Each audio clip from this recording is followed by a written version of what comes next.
everybody. I'm Cassidy, one of your Indianapolis Colts cheerleaders, and you're watching the Bleav in Colts podcast. Welcome back to Bleav in Colts, and this episode we are going to go over Week 8 of the NFL, and wow, there were some games. Again, it seems like every week we're just talking about how some of these games just turn out not the way you expect. This is any given Sunday for any team, and I'm going to tell you what, Jerraud, this game, the first game I want to discuss in all honesty is the Niners. The Niners just taking it to the Super Bowl champs. Yeah. What'd you think of that game? I thought the Niners looked good, like very impressive. But the Super Bowl champs starting to worry me a little bit. Well, the defending Super Bowl champs are starting to worry a little bit. They're just not clicking on defense like how their rosters say it should, if that makes sense. I mean, they got some great players at each level. And for whatever reason, it just like last year, it's just not seem to be gelling. And maybe, down the road, they'll figure it out. But even offensively, I don't know if, defensive guys have caught up to Sean McVay's tendencies or whatever the case may be, but they don't look as sharp. Matt Stafford don't look like he, is the same Matt Stafford of old. But the Niners with Christian McCaffrey, and I know we talked about him a couple weeks ago, just about like if a certain team gets Christian McCaffrey, what it can do for him. Yeah. I think I said, like, what if the Bills get Christian McCaffrey? But I didn't say the 49ers. Look at here. You got Christian McCaffrey over there with the 49ers and Jimmy Garoppolo, who's the backup quarterback for the 49ers, who they tried to trade and get rid of and do all these things. Christian McCaffrey is about to make him look like an all-pro now just because of the dynamic of their offense now. I mean, he got a guy that he can literally throw a 3-yard check down play to, and the guy can really take it to the house. So to see him with all these other athletes around him now with this great defense and all these type things, I mean, the 49ers seem like they're a team that, down the road now people are going to definitely have to deal with going forward.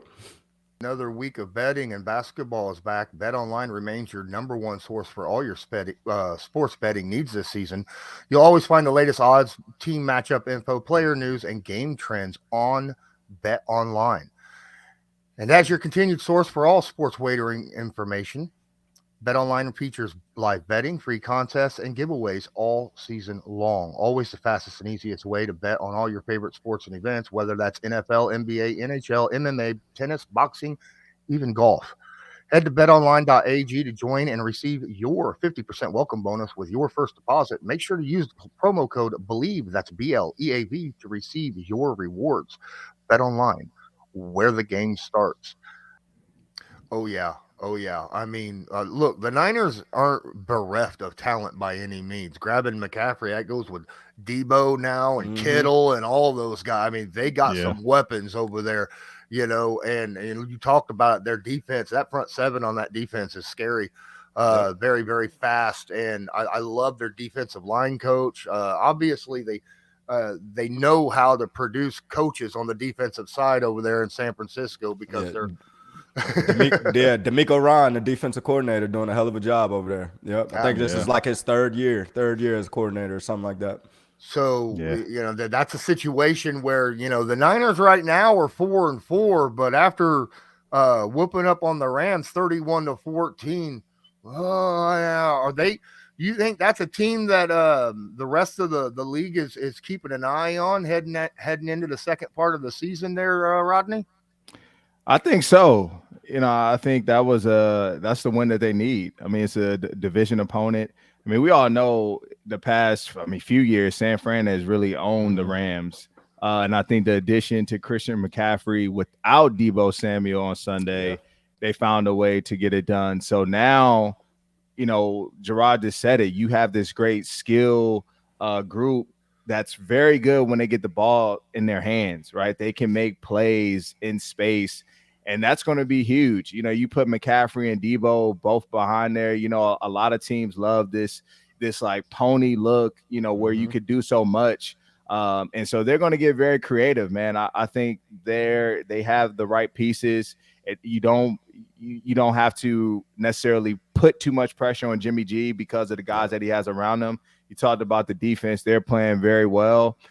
So it looks like right now in that division, it's really probably going to come down to San Fran and Seattle. Seattle's playing good ball too right now, surprising quietly with Geno Smith, coming along, and you forget about who used to be the quarterback there. You know what I'm saying? So Geno's man, I'm happy for him. He got his opportunities, making the most of it. But I think, man, when you look at the Rams, you have to question, are they still hungry, right? Is that or are they now complacent? Was last year good enough for them, right? For a lot of those guys in that locker room, because it doesn't seem like the same Rams that we're accustomed to seeing. I know they all year they've had trouble kind of figuring out the Matt Stafford, Cooper Kupp, and Allen Robinson trio, and it really hasn't planned out. You had Cam Akers, who's looking to get out of there. So I don't know. It just seems as if that same, maybe Odell was the key, man. He's a missing piece. And you got to think defensively, Von Miller, they lost somebody on that D-line that took some of the tension off of AD and some of those other dudes up front. So some pieces that they're missing, but I also question whether or not they have the same level of a hunger as they did last year. Speaking of loss of hunger, man, after the Packers-Bills game, it's what's wrong with the Green Bay? What's wrong? What's going on over there with the Packers right now? Man, I can't put a finger on it outside of, I know the obvious. Everybody's gonna say, no Devontae Adams, no really established, wide receiver one over there for Aaron Rodgers to throw to, but that haven't, really stopped him ever from, winning games. So I'm not sure what's the one thing that's causing them to have these issues other than other teams around the league are getting better. Like everybody else is just as good now, where it used to be just a handful of teams here or there every year that you knew were going to be good. Now you look around the league, everybody's kind of 1-2 games away from each other. So it really looks balanced all across the board. And when it's like that, you can literally be beaten every Sunday if you don't come out and execute and do the things that you're supposed to do. And when you watch Green Bay play, and Aaron Rodgers speaks about it on Pat McAfee's show every Tuesday, it's just a ton of mistakes that you see that you're not really accustomed to seeing Aaron Rodgers-led offense make. So if you're going to continue to make mistakes, and we're in week 8, week 9 of the season, if you're continuing to make the same mistakes all the way up to this point, you kind of, you are what you are, at the end of the day. So I don't necessarily see them getting that much better from where they are right now. I'm not saying that they're not going to go out and win more games, but I think they're going to struggle week in, week out unless they start executing better. Yeah, I think that entire team is really just in shock, as we all are. We're so accustomed to Aaron Rodgers just getting it done. And I think you look at Tampa and say the same thing. Tom Brady, they're winners. And so it's surprising when you see them struggle the way that they have. And the losing streak right now is very concerning. And, you think of every week that goes by, you put yourself in a huge deficit and hole because you have the Minnesota Vikings, who are looking like the team to beat in that division. So every game, matters. And Jerraud knows we're getting to that tell of the season, right? Like week 10, 11, you start to really see who are the potential playoff contenders, Super Bowl contenders, and who's going to be looking to make offseason plans, right? Like that's just reality of the business. So, you don't really have too many more weeks to figure things out. And eventually, like you said, you are who you are. So these next 2 weeks are going to tell it all for the Packers and a lot of teams. Yeah, I was gonna say, you're right. Once November hits, man, that's when teams start separating themselves from the pack. People start putting themselves in position for the playoffs, whether it's 1 seed, 2 seed, wild card, whatever it is, people start separating themselves. So Rodney's definitely right. This is around that time to where once you get over that halfway mark, those first 2 weeks of that season is going to determine a lot of people's fate towards the end of the year. Absolutely. I've been waiting all year for the Raiders to turn things around, and they just hit rock bottom this week. Come on. The Saints, who are now 3-5, just blanketed the Raiders, who are now 2-5, 24-0. Okay. At this point, this is a team that, new head coach, things were supposed to be looking up. It should have been, went out, and speaking of the former Green Bay Packers and losing Devontae, they got Devontae and all this other stuff that's going on over there. They went out and got Chandler. I think it was, Chandler Jones. Right. Yeah. And I especially was expecting this team to be competing, at the top of the AFC. And at this point, you said it, we're walking into November, they're 2-5, and they just came off the worst loss of the season. How does a team like that come back from something like that at this point in the season? From my experiences on being on, I was on one bad team, and that was 2011 coach year after we lost Peyton and went through the whole, tank for luck type deal or whatnot. And even in a scenario like that, I want to say it was 7 or 8 games we lost by a touchdown or less, or a 1-score type thing. So the only thing that I can think of that can really hurt that team going forward, if those guys start to believe that they can't win.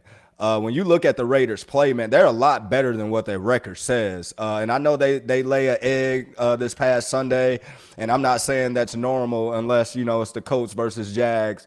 And I think we might be the only 2 teams that didn't let that happen. But normally, you can have a bad week in the NFL to where stuff is just not clicking. You can't put points on the board or whatnot. So, that can happen. But you don't expect a team with a roster like it has, the coach that they have, the players that they have, and for them to be 2-5. But when you watch the Raiders play, they're a lot better than what their record says. So I'm going to think that they can, I guess, turn things around. I'm not saying that they're going to turn things around and make the playoffs or do anything like that, but they can definitely beat a lot of teams that's left on their schedule going forward. But it's going to matter if those guys still truly believe that they can go out there and win football games, because once you lose consecutively and then it becomes a recurring theme, it starts to seep in that locker room a little bit, oh man, no matter what we do, we're going to find a way to lose this type of game. And as long as that energy is not going around,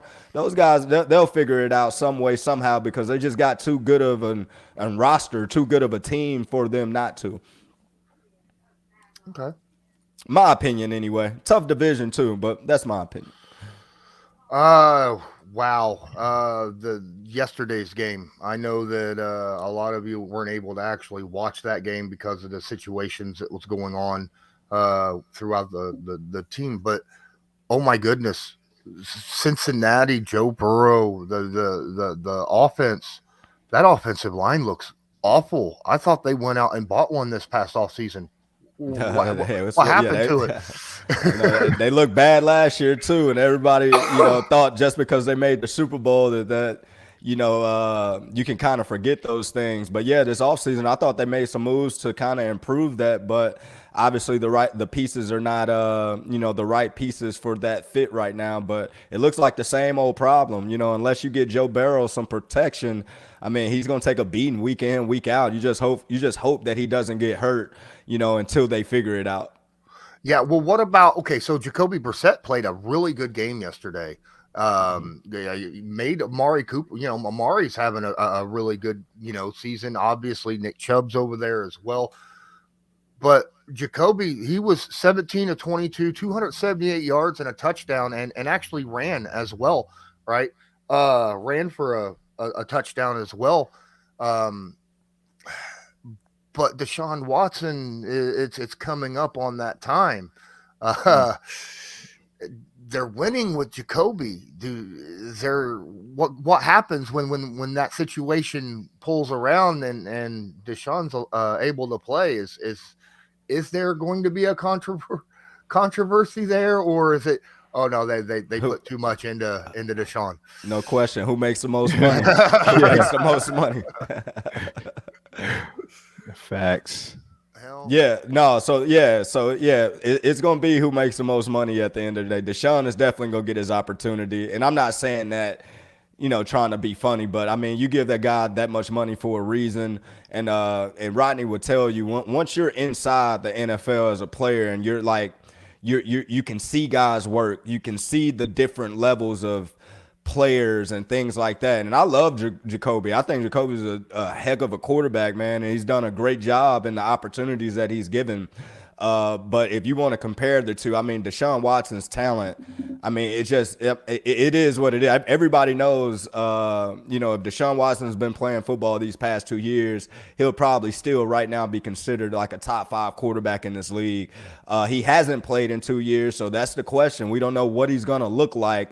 But you got to give a guy, his opportunity just off of the strength of the contract that he has. But where will Jacoby be next year? That's the thing. I doubt Jacoby's going to want to be a backup again, long term. Do you think that he's got a shot at with the way he's played to maybe get another shot at a starting position next year? I'm sure that if a team, watches Jacoby and studies him and they like him to be the franchise guy of their team, they will come get him. But if I'm the Browns, I think you see across the league, you need 2 good quarterbacks on your team. And even though Jacoby might not, want to be a backup, don't get me wrong, at the end of the day, he's got enough tape out there to where if an organization want him, they'll definitely. It's not like we're talking about a young Jacoby, somebody that hasn't proven himself, somebody that hasn't been in tough positions as a quarterback, backup position. He first got his big break, in New England. That's where it all started. And, he comes to, Indianapolis backing up Luck, and then the Luck situation happened, and Jacoby handled his situation the best that he possibly could.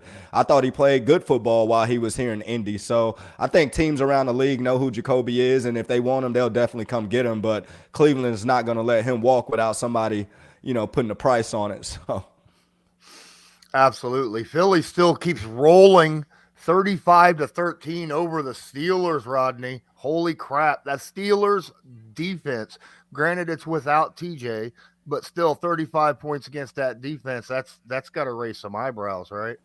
Yeah, man. They're a tough team, and they continue to put good things on film and show why they're undefeated right now.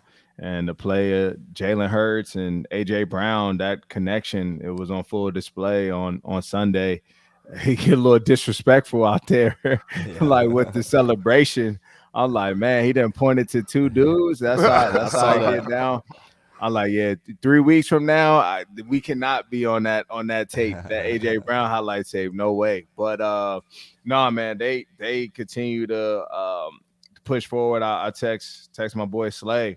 I said, man, like, I'm getting tired of watching y'all, like, for real. You really got getting on my nerves. Slay. Yeah. But nah, man, wishing them all the best over there. A lot of good dudes, still in that locker room that I know very well. And, good to see them playing the way that they are. Gelling, man, clicking. Look like they're having a lot of fun. Mm-hmm. Yeah. Well, when you're winning, I mean, that's part of it. That's part of it. Yeah, absolutely. Well, I think that's probably going to do it for this episode, going over the week 8 of the NFL. Like I said, there was a lot of interesting things to discuss. Some teams are just, you're wondering what's going on with them. I know the pregame actually on, I can't remember, was it NBC or something, and they were pulling out the jerseys out of a washing machine, right? They were sitting there pulling them out, going, okay, this player's washed, this player's washed, wow, this player's washed. And I mean, they were pulling all Rodgers and Brady and all them out there, you know, and I'm just like, man. oh my, wow.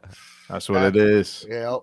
That's, well, I mean, it's about getting clicks and shock value when it comes to a lot of these shows. So that's true. All right. Well, thanks again for watching. If you enjoyed, please make sure you download, if you're listening to this, to any of your wherever it is that you listen to this on audio podcast.